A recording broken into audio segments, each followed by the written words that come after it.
Ngayon ay gagawin natin ay yung detalyadong paraan sa pagtitent. Dalawang bagay lang naman ang mahalaga rito, yung kailangan natin na ma-achieve sa ating pag ginagawa ay kailangan na tayong quality sa trabaho at yung bilis. So yung mga bagay naman yun ay isa na habang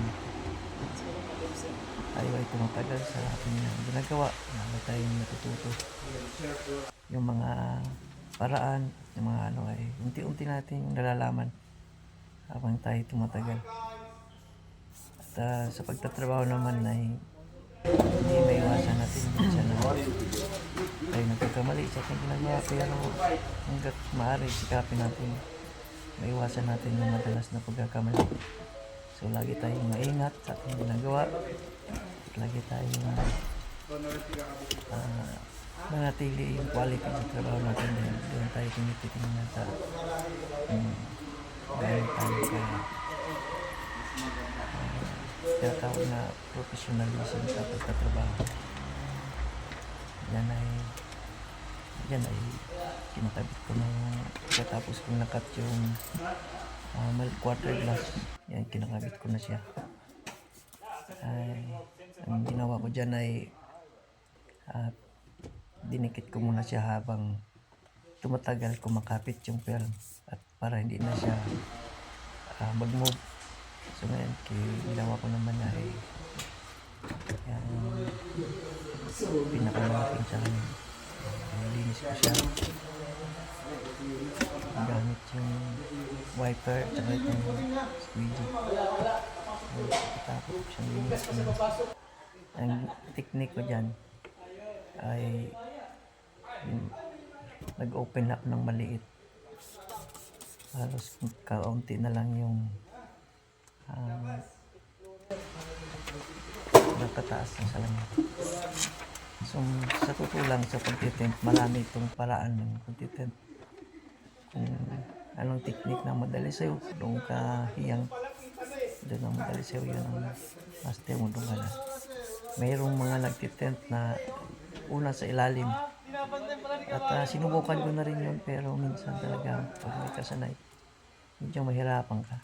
So ngayon, sa tagal ko sa pagtrabaho ay marami akong sinubukang pamamaraan, at ito yung natuklasan kong pinaka mabisa at pinaka mabilis at pinaka malinis na trabaho na aking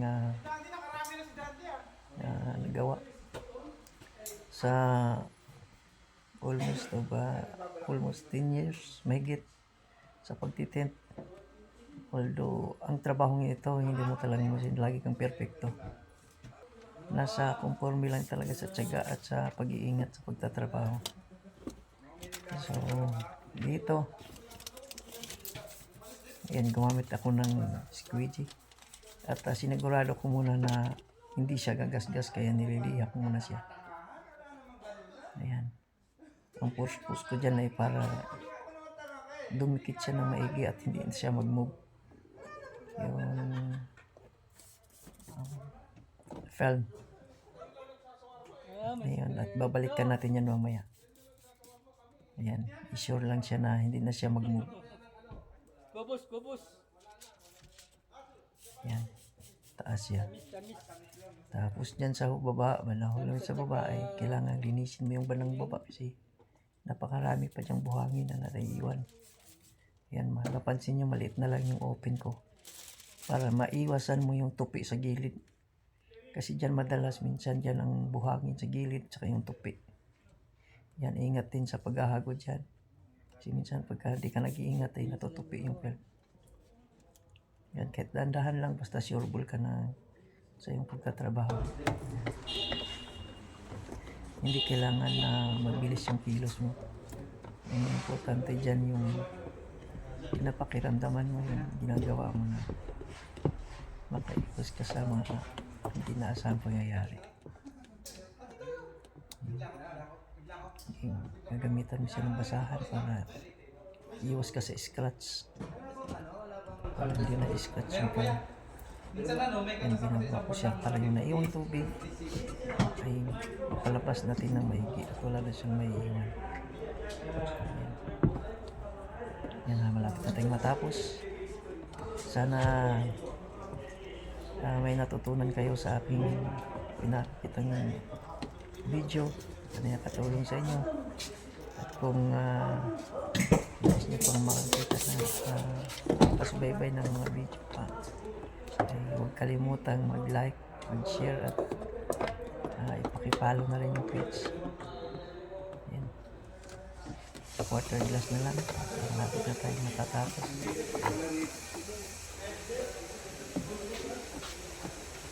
Yan. Huwag kalimutan na sa ating pagtatrabaho ay yung palit ko ang ating